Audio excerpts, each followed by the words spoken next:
The last section talks about the statement of cash flows. This is really critical because we want to understand the sources and uses of cash and how cash entered the business and left the business.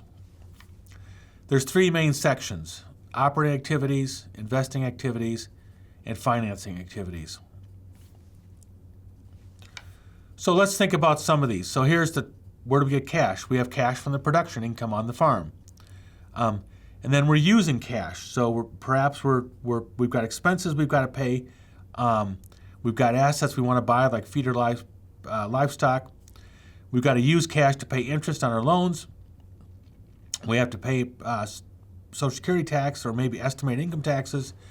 And we've got to do other things. And so that's the net cash that's provided by operating activities. So operating activities are things that are associated with running the farming operation. And the changes of those gives us the net cash, the source of cash and the use of cash.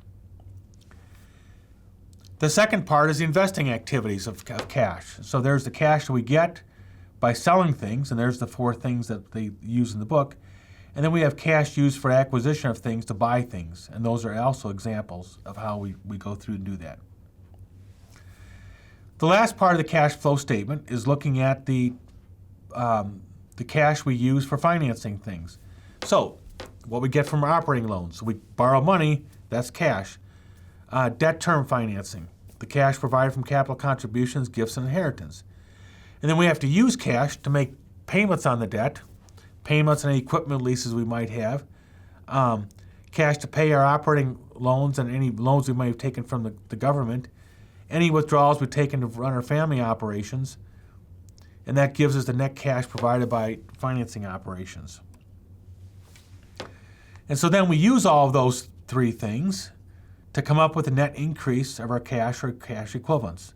So cash equivalents are things like mutual funds or certificate of deposit, things that we can easily convert to cash. So it's not just cash. We also understand that we might have cash in a current asset account that we can easily convert to cash. And so we got to look at the changes of those and try to come up with their valuations. So here's a summary that they use in the textbook there. We've got the net cash provided by operating activities, which is not a surprise, as positive, because we're getting something from the sale of crop or livestock outputs on the farm. Our investing activities and finance activities tend to be negative, and so that's the net increase or decrease in our cash of $8,520. And then we have the cash measured at the start of the year, the cash measured at the end of the year, and so we've got to take into account those differences, and then look at the changes between our operating debt and what we may have paid in advance. And that gives us the sum of our ending actual cash balance, which becomes the starting cash balance for the next year. So that's a quick overview of the four main cash statements: the balance sheet, income statement, owner equity, and statement of cash flows. And I also have a separate module that you'll be looking at as part of this chapter 12 that shows things, how the linkages between these four different statements.